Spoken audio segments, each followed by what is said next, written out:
Hello students, next with the continuing with the 11th standard literature, we are discussing here important phenomena of prokaryotic cell, that is 8.4. बेटा जब अपन prokaryotic cell की बातचीत करें तो what is प्रोकैरियोटा? प्रोकैरियोटा क्या है? ये कुछ लास्ट पार्ट है प्रोकैरियोटिक सेल का, या लास्ट लिटरेचर समझ सकते हो regarding prokaryotic cell. Prokaryotic cell के अंदर का कुछ कंसेप्ट ऐसा है, ये प्रोकैरियोटा होता क्या है? What is prokaryota? तो prokaryota that means primitive karyotes. Prokaryotic cell possess nucleus. अब यहाँ पे जो प्रोकैरियोटिक सेल का थोड़ा बहुत टेक्सोनॉमिकल डिस्कशन या रिडिफिकेशन पॉइंट ऑफ व्यू से अगर हम देखें तो prokaryotic cells are divided into two main category. Among them, one is said to be the gram positive and gram negative.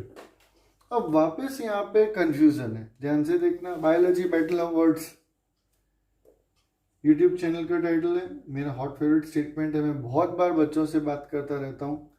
Concept वही है, प्लस पॉजिटिव और नेगेटिव। ध्यान से देख, पॉजिटिव और नेगेटिव। ओके, अगर मैं प्लस और माइनस सिंबल बोलूं तो जितने पर्सन्स होंगे उतने पर्सन्स उसका मीनिंग अलग अलग निकालेंगे।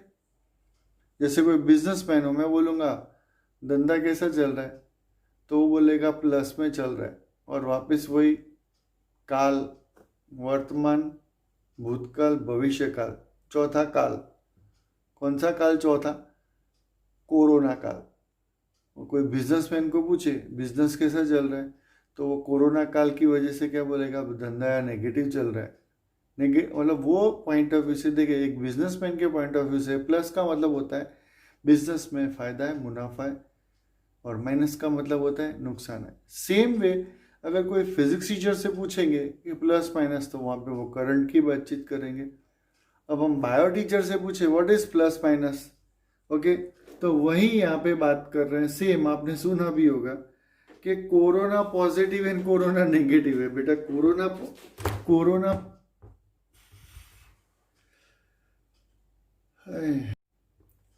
पॉजिटिव एंड कोरोना नेगेटिव है। तो कोरोना पॉजिटिव का मतलब क्या होता है वहां पे? What is meaning of corona positive? ये ह्यूमन के अंदर कोरोना वायरस प्रेजेंट है, इसलिए हम उसको बोलते हैं कोरोना पॉजिटिव। अब यहाँ पे हम बात कर रहे हैं ग्राम पॉजिटिव ग्राम नेगेटिव, वहां पे वापस मीनिंग उसका अलग होता है। तो एक ग्राम है ना, ग्राम नाम के एक साइंटिस्ट हो गए, उन्होंने एक फॉर्मूला बनाया। मतलब कोई भी बैक्टीरिया हो तो वो बैक्टीरिया को स्टडी करने के लिए स्लाइड बनाया जाता है। स्लाइड के ऊपर बैक्टीरिया सैंपल लेके उसको स्मीयर, दूसरा एक स्लाइड 90 डिग्री एंगल पे रख के उसके ऊपर स्मीयर बनाया जाता है। Layer, smear that means layer. वहां पे उसके कुछ टाइम के बाद जो ग्राम स्टेन है उसके ऊपर अप्लाई कर दिया जाएगा, 2-5 मिनट रखा जाएगा, फिर वाटर वॉश करके वो स्लाइड को माइक्रोस्कोप में स्टडी करेंगे। तो जो बैक्टीरियाज ने वो ग्राम स्टेन लिया उसको हम बोलेंगे ग्राम पॉजिटिव बैक्टीरिया, और जिन्होंने स्टेन नहीं लिया मतलब ग्राम नेगेटिव बैक्टीरिया। स्टेन लेना और स्टेन नहीं लेना उसका मतलब क्या? तो बैक्टीरिया का आउटर मोस्ट जो सेल वॉल है ना, सेल वॉल, ओके, मतलब अगर यहाँ पे बैक्टीरियाज हो, अगर मैं एनलार्ज करके देखूं और वही चीज को बताऊं, तो इसके अंदर कुछ बैक्टीरियाज होंगे कि जो ब्लू कलर समझने के लिए पकड़ेंगे, और कुछ बैक्टीरियाज होंगे कि जो ब्लू कलर नहीं पकड़ते। मतलब जब हम स्टडी करें तो उससे पहले सारे के सारे बैक्टीरियाज का स्पेसिफिक कलर ब्लैक होगा, लेकिन कुछ बैक्टीरियाज ब्लू कलर से स्टेन होंगे। मतलब जो बैक्टीरियाज ने ग्राम स्टेन को रिस्पॉन्ड दिया उसको हम बोलेंगे ग्राम पॉजिटिव बैक्टीरिया, और जिन्होंने रिस्पॉन्ड नहीं दिया उसको अपन बोलेंगे ग्राम नेगेटिव बैक्टीरिया। ओके, तो यहाँ पे ग्राम पॉजिटिव और ग्राम नेगेटिव कंसेप्ट क्लियर है। जिस तरह से मैं बोलूँ कि मैं यूट्यूब के ऊपर वीडियोस अपलोड कर रहा हूँ, तो कुछ बच्चे उसको प्रॉपरली देखेंगे, समझेंगे, सब्सक्राइब करेंगे, शेयर करेंगे, क्वेश्चंस पूछेंगे, वगैरह वगैरह होगा, तो अपन उसको बोलेंगे पॉजिटिव एटीट्यूड, पॉजिटिव स्टूडेंट्स। जो कोई रिस्पॉन्ड नहीं करेगा उसको अपन बोलेंगे नेगेटिव। तो यहाँ पे ग्राम पॉजिटिव और ग्राम नेगेटिव कंसेप्ट यहाँ पे बेटा हमको समझने का है. Here we are discussing the next topic, that is 8.5 eukaryotic cell, starting from page number 1 to 9. Here, when I am trying to explain the term eukaryotic cell, what is eukaryota? Eukaryota हम किसको बोलते? तो eukaryotic cell एक ऐसा concept है कि जिसके अंदर जो all the membrane bounded organelles are present. मतलब सेल हो तो सेल के अंदर nucleus, Golgi apparatus, mitochondria, then ER, okay, all membrane bounded organelles are present. They are known as eukaryotic cell. The eukaryotic cell is said to be the such a cell in which all membrane bounded organelles are present. तो जहां पे हम बोले membrane, what is the location of membrane?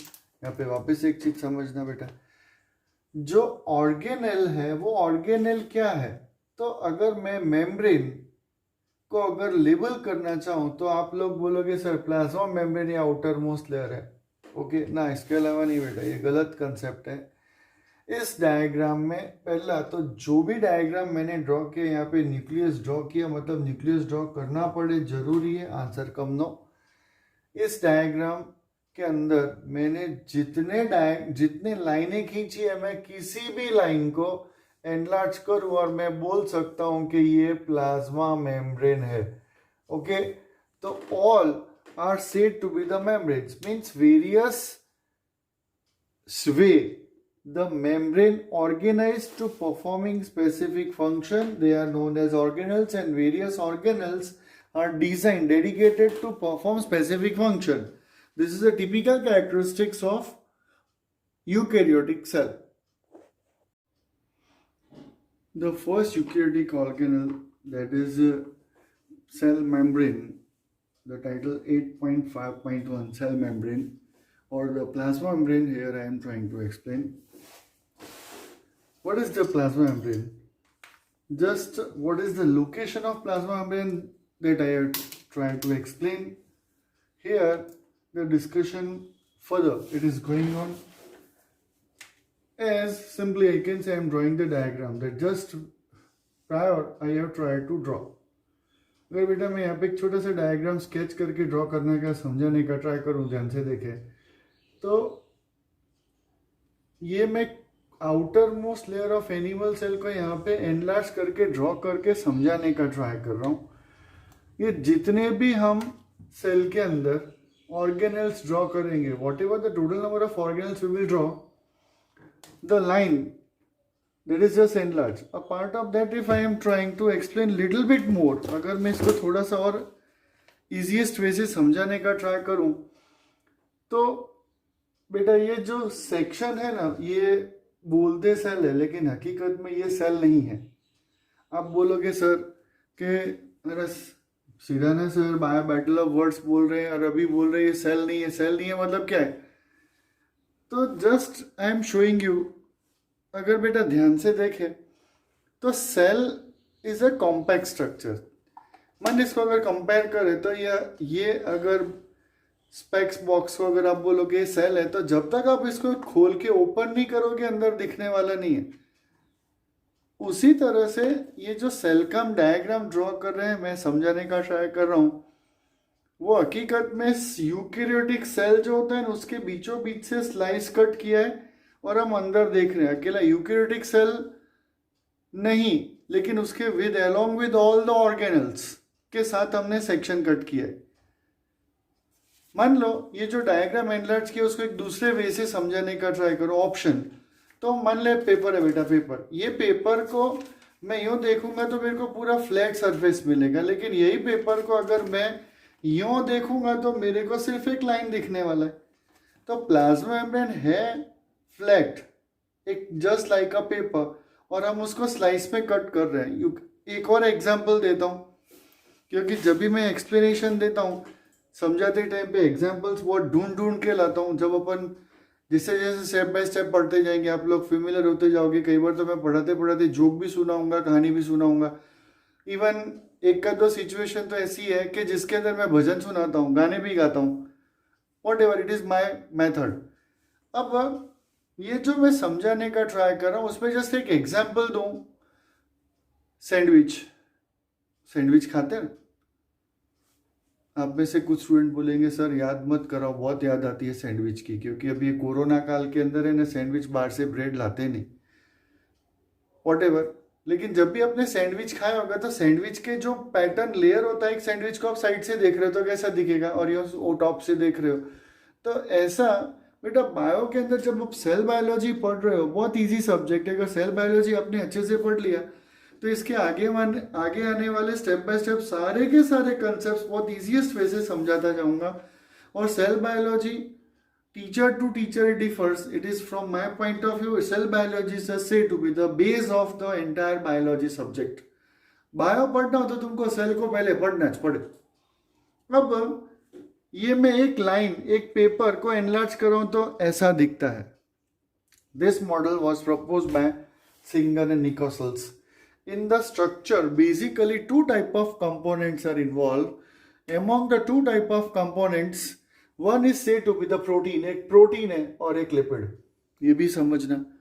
अब protein है ना, protein it is of various way it is arranged. Some protein are having the thickness, मतलब the thickness entire the plasma membrane, पूरे के पूरे प्लाज्मा मेम्ब्रेन की जितनी thickness होगा उतना प्रोटीन एम्बेडेड है। अब एक चीज और समझना कि मे पॉसिबल ये जो लेयर है ना उसके अंदर, मान ले ये पेन ये मैं पे होल्ड कर रहा हूँ, पेन का ढक्कन ही होल्ड कर रहा हूँ, तो आपको यहाँ से स्लाइस कट करूंगा तो ये दिखेगा। बाकी ये मेजरिटी स्ट्रक्चरल कंपोनेंट लिपिड है, ये याद रखना। थंब रूल स्टेटमेंट है कि in the constitution of cell membrane or plasma membrane major proportion is in lipid, but exemption is there कि in human RBC major proportion is protein, only lipid is 40% lipid is present. अब जब मैं बात कर रहा हूँ protein तीन type का होता है। कुछ प्रोटीन ऐसा होता है कि जो entire thickness of plasma membrane के जितना ही थिक होता है, मतलब it is acting as ionic channels और protein carriers that we will learn in the next few chapters आगे पढ़ने वाले हैं। सम आर पेरिफेरली, मतलब कुछ इस तरह से होते हैं और कुछ अंदर की तरफ प्रोजेक्टेड होते हैं। बेटा मतलब अगर मैं इसका एनलार्जमेंट यहाँ से मैंने एरो किया, थोड़ा और स्पेसिफाई करूँ तो मैं किस जगह का बोल रहा हूँ, तो ये जो मैंने पिक यहाँ से स्टार्ट किया इसके बदले अगर मैं यूँ बोलता कि मैं इधर से सेक्शन लिया है, मतलब इतना पोर्शन मैं यहाँ पे एनलार्ज कर रहा हूँ, तो मोर क्लियर कट होगा। अगर मैं यहाँ से एनलार्ज कर रहा हूँ तो ये डायग्राम मेरे को यूँ स्लैंटिंग ड्रॉ करना पड़ेगा। ये भी हो सकता है क्योंकि इसमें ऊपर और inner that is outside the cell, अगर मैं इसको यहाँ पे लेबल करना चाहूं लेबल, तो ये outer surface of cell outer है, ओके, और ये इनर है इनर। अगर मैं यहां का ड्रॉ करूं तो इस एरिया बदल जाएगा। तो this is just say the structure of plasma membrane. Protein का मैंने ट्राई किया समझाने का। अभी बच्चा लोग मैं लिपिड की बातचीत करूं तो लिपिड है ना, लिपिड बाय लेयर है। बाय लेयर लिपिड मतलब ध्यान से देखें तो एक लिपिड का ये लेयर है और एक लिपिड का ये लेयर है। जो लिपिड बाय लेयर है ना उसके ऊपर हर एक लेयर में एक बनता है पोलर हेड और एक बनता है हाइड्रोफोबिक टेल। अब यहाँ पे बहुत खतरनाक कामकाज है और हिडन है एक क्वेश्चन, एक कंसेप्ट कि how the hydrophobic tail is protected from surrounding aqueous environment. मतलब इधर और इधर पानी तो अवेलेबल होगा, वाटर मॉलिक्यूल्स तो होंगे। हाइड्रोफोबिक टेल जो है वो वाटर से तुरंत रिस्पॉन्ड करता है, तो लिपिड का जो हाइड्रोफोबिक टेल है वो सराउंडिंग एक्वेयस एनवायरमेंट से उसको बचा के कैसे रखते हैं, तो सिंपल है। Both the sides polar head projected toward water, water के साथ तरफ आ जाएंगे, और hydrophobic tell occupies the central most position, वो बीच में आ जाएंगे, तो ये हाइड्रोफोबिक टेल्स डायरेक्टली वाटर के कांटेक्ट में आने वाले नहीं हैं, और इस तरह से वो हाइड्रोफोबिक टेल को सराउंडिंग एक्वियस एनवायरनमेंट से प्रोटेक्टेड करेंगे।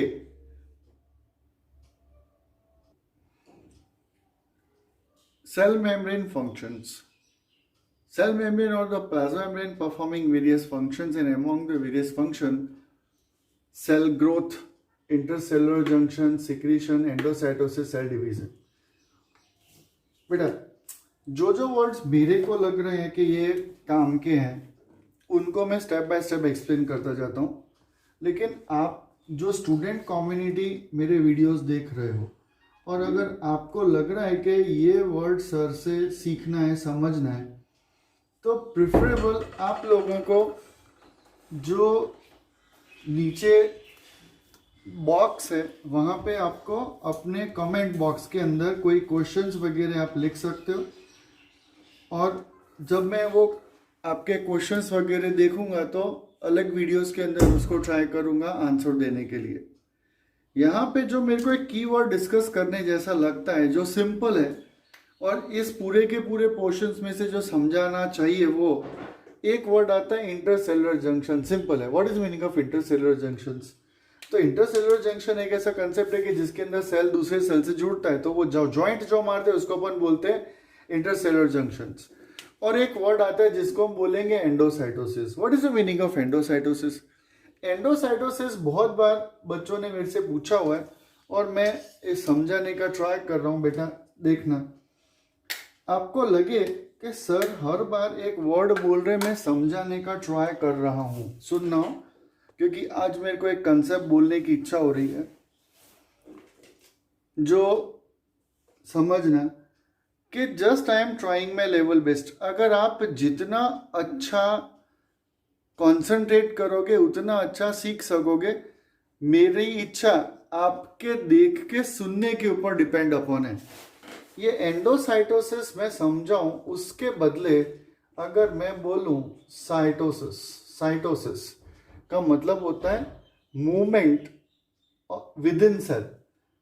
साइटोसिस के दो एक वर्ड बोलते हैं, एक को हम बोलते हैं एंडोसाइटोसिस और एक को अपन बोलते हैं एक्सोसाइटोसिस। एंडो मतलब any particle moving inside the cell, it is endocytosis. Any particle moving outside the cell, it is exocytosis. Endocytosis और एक्सोसाइटोसिस दो वर्ड संभालने का। If any compound is moving inside the cell, endo, exit, leaving, it is exo. Endocytosis है ना, उसके दो सब heads आते हैं। एक को हम बोलेंगे दैट इज फेगोसाइटोसिस और एक को हम बोलेंगे पिनाकोसाइटोसिस। ओके, पिनाकोसाइटोसिस। अब फेगोसाइटोसिस और पिनाकोसाइटोसिस में कंसेप्ट है जो मैंने जैसे याद रखा है वही आपको समझाने का ट्राई कर रहा हूं कि हम पानी पीते हैं। पीना, पानी को पीना, पीना को मतलब when a liquid particle entering into the cell by forming a vesicle, it is known as pinacocytosis. और phagocytosis, phago solid particle entering into the cell, phagocytosis human blood cells के अंदर हम पढ़ने वाले हैं कि all the WBCs are having phagocytic in nature। मतलब जो भी वो बात करूं तो हमेशा एग्जांपल देता रहता हूं कि जो अभी कोरोना काल चल रहा है बेटा, कोरोना काल के अंदर जो हमारा इम्यून सिस्टम है वो immune system WBCs corona virus को फेगोसाइटोसिस करके डिस्ट्रॉय कर सकते हैं अगर इम्यून सिस्टम प्रॉपर है तो। WBCs ऑल आउट की जैसे मच्छर खा जाता है ना, ऐसे वैसा WBCs कोरोना वायरस को डिस्ट्रॉय कर देता है। वो कंसेप्ट फेगोसाइटोसिस इम्यूनिटी में हम 12th में पढ़ने वाले हैं। ओके, बाकी का सेल डिवीजन वो नॉर्मल है, पूरा एक चैप्टर हम बेटा पढ़ेंगे सेल डिवीजन, सेल डिवाइड कैसे होता है उसकी बातचीत हम वहां पे। Type of membrane, what are said to be the type of membrane, जो हम अभी तक देख चुके उसके अंदर स्टेप बाय स्टेप अगर पढ़ते जा रहे, टाइप ऑफ मेम्ब्रेन एक कंसेप्ट आता है। टाइप ऑफ मेम्ब्रेन एक है जिसको हम बोलते हैं permeable impermeable, selective permeable. Total 3 types of membranes are there. Permeable membrane, plasma membrane. Permeable membrane, in plasma membrane बेटा पहले से देख लेना कि प्लाज्मा मेम्ब्रेन 2 जगह एग्जांपल दिया हुआ है. मतलब प्लाज्मा मेम्ब्रेन फंक्शनल इतना डायनेमिक है कि वो प्लाज्मा मेम्ब्रेन अलग अलग जगह पे अलग अलग फंक्शन कर रहा है. लेकिन ये जो प्लाज्मा मेम्ब्रेन है वो कुछ सिचुएशन में परमिएबल के तौर पे एक्ट करता है, कुछ सिचुएशन में सिलेक्टिव परमिएबल है. इसलिए दोनों जगह एग्जांपल है. वो आगे में जब आगे के चैप्टर्स के अंदर वाटर रिलेशनशिप्स के अंदर ये वर्ड्स हम देखने वाले. एक वर्ड आता है इम्परमिएबल. इम्परमिएबल को मैं बोल रहा हूं cutin cutinised cell wall surrounding the plant cell. It is said to be the impermeable membrane. Further पॉजिट transport, passive and active transport. Transport means what बच्चा, जब अपन ये सेल की बातचीत कर रहे हैं तो उसके अंदर सबके सब ऑर्गेनल्स, ये ऑर्गेनल्स ओके. फॉर एग्जाम्पल मैं यहाँ पे मिटोकॉन्ड्रिया ड्रॉ करूँ तो कोई भी कंपोनेंट बाहर से सेल के अंदर एंटर होता है, सेल के अंदर जाए तो न्यूक्लियस के भी अंदर जाएगा. मतलब यहाँ पे कंपोनेंट्स की एक्सचेंज होता रहता है. That will come as a transport. Transport is of basically 2 type, passive transport and active transport. Passive transport, active transport, मतलब ये जो ट्रांसपोर्टेशन हो रहा है कंपाउंड्स का बाहर से अंदर बाहर आना जाना वो. अब ये वापस सॉरी मेरे को बोलना पड़ रहा है, लेकिन कुछ कंपोनेंट्स ऐसे होते हैं कि जो हम बाद में पढ़ने वाले, बीच बीच में मैं बोलता जाऊंगा कि जब आप वाटर रिलेशनशिप्स इन प्लांट पढ़ेंगे तो वहां पे ट्रांसपोर्टेशन बहुत डिटेल में अपन आगे देखने वाले हैं. पैसिव और एक्टिव के अभी मैं समझाने का ट्राई करूं बेटा. तो पैसिव के अंदर और एक्टिव के अंदर कैरियर प्रोटीन्स एक्टिव के अंदर इन्वॉल्व होते हैं. यहाँ से मूव कराने के लिए एक्टिव कैरियर प्रोटीन्स इन्वॉल्व है. पैसिव के अंदर कैरियर प्रोटीन्स इन्वॉल्व नहीं होते. एक्टिव में एटीपी जरूर पड़ता है, पैसिव के अंदर एटीपी का जरूर नहीं पड़ता. एक्टिव हमेशा अगेंस्ट कंसंट्रेशन ग्रेडियंट फॉलो होता है, passive transport following concentration gradient follow करता है. तो डिस्टिंग्विश एक पूछा जा सकता है संभालने का. यहाँ पे एक वर्ड आता है diffusion. What is the meaning of diffusion? Diffusion क्या है? तो movement of water through diffusion is known as osmosis. Diffusion concentration move from where it is higher towards where it is lower. This movement is random and it will continue up to the equilibrium will be established, that is known as diffusion. More detail we will learn in water and relationships with plants के अंदर हम बहुत detail में बेटा पढ़ने वाले हैं. तब तक see you then, watch my videos. Thank you.